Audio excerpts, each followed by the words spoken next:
Ali won in 15 rounds his last time out in Landover, Maryland. Dunn up on his toes, loosening up. There is a referee, Herbert Towser, and we are about set to go in Munich, Germany for the heavyweight championship of the world. Can that man right there take it away from that man right there, the champion Muhammad Ali?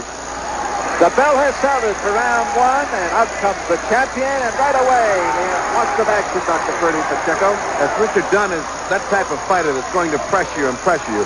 Right off the bat, he came off with a punch that Ali countered beautifully with his right hand. Now, Ali is back into motion, which is what he figures will confuse Dunn. Dunn is plodding into his attack. He's not a beautiful-looking fighter, I would say, Bob. He's sort of what you charitably call a stinking left-hander. Well, one thing about this southpaw, the Britisher Dunn, is that Ali has had a problem the last time he met Karl Mildenberger, the German, when Ali said going into that fight, as I recall, that he would have problems. Now, let's see if he's going to have any problems. Thus far, he's moving not only to his right, but to his left and back and forth, up on his toes, still with the jab, but perhaps slugging it. I'm a little bit surprised he's really going to his opponent early here, Purdy. Well, the great thing about Ali, as you will see, is that he goes both ways. He goes to the left, he goes to the right.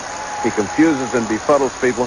Dunn's fight is to pressure him here at the very beginning, but it's hard to pressure Ali. He's so tall, and he moves so fluidly and so well. He goes both ways, confuses the fighter. That was sort of an awkward move on Ali's part. Dunn's awkwardness at the beginning here is a little confusing to Ali.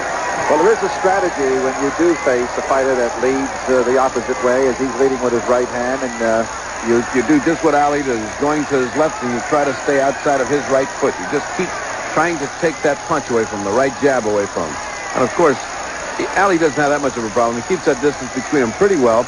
And his problem is how is he going to get to him real fast and put a little hurt on him so he won't be so brave at the beginning of this.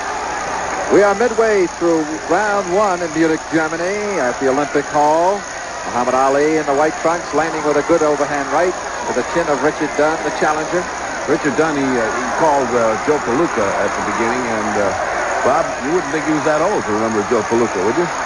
Well, I know we're not, so I don't understand why he is. Less than coming up on the 30-second mark now of round one. Plenty of action here early in this fight coming from Munich. It is scheduled, remember, for 15. There are not many who think it'll go that far. The referee, Herbert Towser, thus far not too involved in this fight. A nice slapping right again to the chin in the face of Richard Dunn by the champion Ali. Not very effective jab by Richard Dunn, sort of just slaps it out there, just sticks it out in front of you. Not very pretty, is it? Not very pretty. As you said, a stinking jab. 13 seconds remaining in round one. Now less than 10. And I'd say for the most part, Purdy, this has been a good round for the defending champion, Muhammad Ali.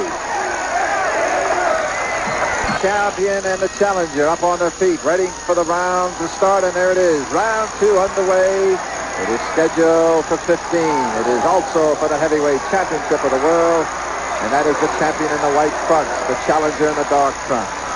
The southpaw pecking away at the champion. The champion gloves high, taking 1-2 good shots to the chin, the champion does. And they come together briefly. The referee, Herbert Towser. This gives you an idea of how hard it is to fight left-handed people and look good. Now, you know, Ali's always looked sensational fighting whoever he's fighting. Yet he doesn't look the same when he fights a left-hander. He's trying to figure it out. It's sort of an awkward style. It's an awkward pace and rhythm. He can't get it right at the beginning here. He can land with that right hand pretty good, like right there. But he looks like he's slapping like an amateur. That's not Ali. That's not the sharp punching, beautiful punching Ali you see. Well, as we look at round two, continue to look at round two, there's an old saying in boxing that styles make fights, and this is a perfect example of that. Perfect example, Bob, and a good point. Ali, with all his speed, trying to overcome this awkwardness of the challenger, Richard Dunn. Dunn is standing in there fighting with Ali. He is not taking a step backward, and he is determined to do what he can. And look at this. At the very beginning, he's putting in left and right hand. It's just a determination by the English paratrooper. He feels like he must get off and get these early rounds, and so far he's doing pretty good. Pretty good for 3:30 in the morning, because that is the time that this bout got underway, Munich time. Ali rubbing a little lace in the face of the challenger? I don't think he meant it, Bob. He's really a very, very clean fighter. One of the cleanest fighters I've ever worked with. In all the tough fights that he's had, he never resorted to dirty tactics if he could help it. Well, with his talent, he really didn't have to. That's the punchline of that story. But meantime, here we've got Dunn standing there, and still Ali not doing too much to him the second round. And look at him getting in with the left hand. Good shot by Dunn. Perhaps his best of the first 2 rounds. But Ali comes right back and snaps the head back. There was that once, twice. Almost looked like he hurt him. He did hurt him. They're coming back, and they're going right into action, and that's toe-to-toe action. I think he hurt Dunn, but Dunn is fighting right back. Well, He's showing Purdy he can't take a good punch because he took some haymakers from the champion, but there he is, coming right back. The tough Britisher. Less than 30 seconds now remaining in this exciting second round from Munich, Germany. I must say he could have gone down from any one of those shots. It wouldn't have been a surprise. He got some flush right hands right on the chin, and he came back with his own lefts. Well, still pressing, still coming forward is the challenger, as we are well under 10 seconds now and counting down round 2. The bell has sounded for round 3, and coming out of the corner and taking it right to the champion is the challenger, Richard Dunn. We're going to see, Purdy, if Ali can follow up the way he concluded round 2 with a tremendous barrage to the chin of the gutsy challenger, Richard Dunn from Britain. Well, I wouldn't think that Richard Dunn could take another round of that kind of punishment, because that was really tough stuff that Ali was throwing in there, and it was landing flush. I don't think there's any question, as I mentioned earlier, that Ali, a much trimmer, better conditioned fighter in his near upset loss in his last fight to Jimmy Young, the American, is trying to, as you see, dance around, become the old Ali. There it is, a little bit of shuffle coming up here, perhaps.